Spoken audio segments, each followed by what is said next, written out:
And welcome back to my channel and Write Your Story with Lucy. I have my journal. I'm all ready to go. I hope you have yours. And today I have this super cool purple pen that looks really fancy. I had a notary come by the other day to do some stuff and she was like, man, I really love this pen. I'm like, right, it's so good. Okay, so today I just want to take a brief moment and talk to you about why it is so important that you write your stories down. One of the reasons is that there's nobody else in your head but you. And we talked about this last week. You're the only one who could feel the breeze on your skin that day or the tickle in your nose the first time you smelled lavender and fell in love with it. And so you're the only one that's ever had that exact experience at that moment in your body. So your story is completely unique to you and it's yours alone to tell. And there's so much power in the written word. So we had an elderly gentleman and his son come to a class about researching their family history. And his son had brought along his mother's journal that she had written like 30 years ago. And she'd passed away 20 years ago. And he was just excited to show us this journal and all the things that she had written there. So he had this one entry and he quoted to us. And the dad looked at him and was like, that's not what happened. And the son said, Dad, it's written right here. I just kind of watched as the class agreed that the book and what had been written down was even more accurate than the live witness to those things, which was hilarious. This man had lived it as well, but because his wife had written it down, she got credit for being right. It may have played out very differently from him, but unless he writes his version of the story, hers is what's going to continue on. And I'm not saying that you'll write your stories so that you can be right in the end, but it is important that you record things through your eyes. I wanted to give you a little tip today before we jump in and get to writing, because that's why I'm here, is to share some writing information about how to record your stories so that they come alive a little bit. So let's say you're telling the story of the first time you rode in a car. And I'm only picking that story because my husband's grandmother, I absolutely love her way of telling the story of the first time that she ever rode in a vehicle. You could say things like, I thought I was flying, or it went so fast that I felt like I was going in a rocket, or things like that. You can compare it to other things that your reader may be able to relate to. You will have a wonderful story. There's nothing wrong with that. It's beautiful. So go ahead. But let me share with you how his grandma told the story. She said, he started the engine and punched down on the gas. I flew into the back of my seat and covered my face, certain we were going to die. Sounds a little more dramatic, right? And it sounds a little more like you're in that moment with her. You're experiencing almost violence of it because you've got the word punch down on the gas and thrown back into the back of the seat, covering my face because I was certain we were going to die. These things are movement words, and they tell you that she felt like she was propelled forward almost against her will. And we were so caught up in it and how serious she was that we're like hanging on the edge of her seat. And we're like, how fast were you going, Grandma? And she'd go, about 25 miles an hour. There's a little bit of humor in there, but there's also some very descriptive verbs. So as you're writing today, if you want to just take a minute and think about your experience and your story before, think about what kind of words you would want to use to describe it. Which kind of words would portray how you're feeling in the moment without actually saying, I felt like I was thrown forward. I flew back into the seat. It's an action thing that happens, right? Just take a few minutes and think about that before you get started. If you want to pause the video right now, this is a great spot to pause it because I'm about to put the timer up to get us going. And I'll put our prompts up. Okay. So let's go over our 3 prompts for today. Number 1, what simple pleasure in life do you enjoy and why? Number 2, what traits do you share with your father? And number 3, what's the most beautiful place you've ever seen? Where is it? And describe it. Each time we meet, I'll have 3 different prompts, and you'll notice the first one is something about you. So it's a description about you and who you are and your personality, and something that if somebody reads it 100 years from now, they'll have a tidbit of knowledge about you. The second one is a family relation question. So there will be every time there'll be a question that has to do with somebody in your family. And then the third one is, what's the most beautiful place you've ever seen? Where is it? Describe. And that's more of an experience that you've had. So it's something that's happened in your life and something that you can record as an event. So maybe it was your trip to India, maybe it was the Grand Canyon, whatever it was. There's something, some place that you've been is the most beautiful place that you've ever seen. So you want to pause now before we get started and think about what you're going to write. That's great. If you're ready to jump in, I'm going to go ahead and start the timer and we will get started on writing.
Hmm.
Hello. Oh my gosh, I'm sorry.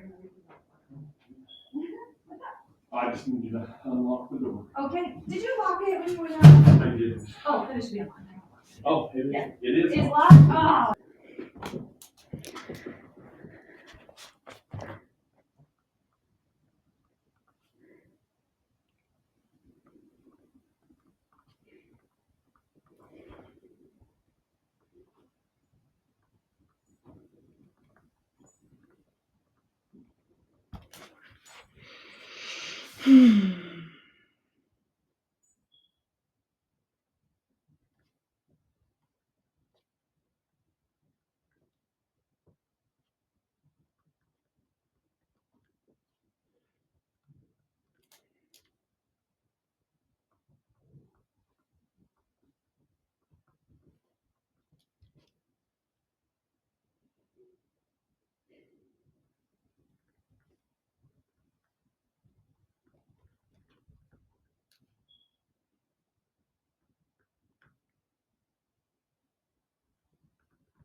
How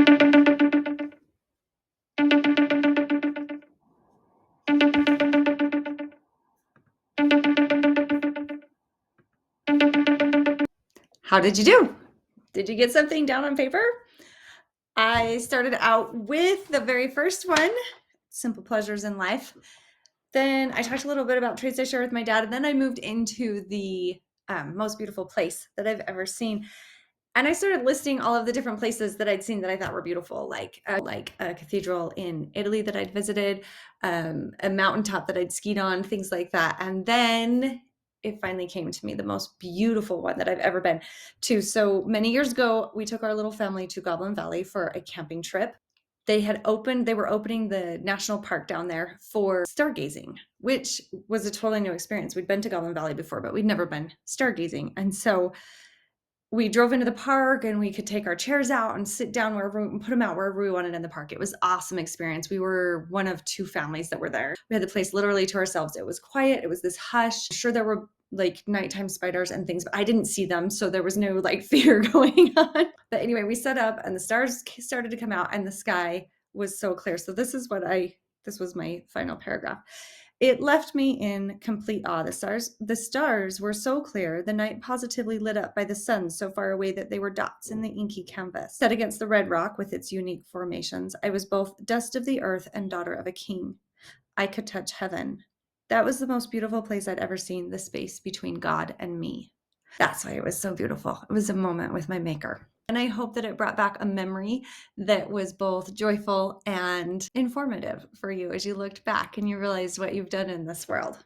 Thank you for joining me today for writing our stories. Please take some time this week. I have another prompt for you. Let me grab that. Your prompt for the week, should you choose to accept, is what is the first major news story you remember happening in your life? You don't have to go look it up. There's tons that could have happened before the first one that you actually remember. So what is that first one that you remember, and tell your experience about it.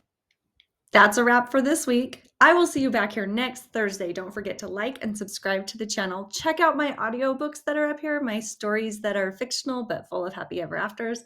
And if you're just starting this week, you can go back and check out for last week's video, and there'll be another video next Thursday. We're going to do this for the whole month of May. If you guys love it and want to keep going, we'll keep going. So let me know in the comments, like, subscribe, and all those wonderful things, and I will see you next Thursday.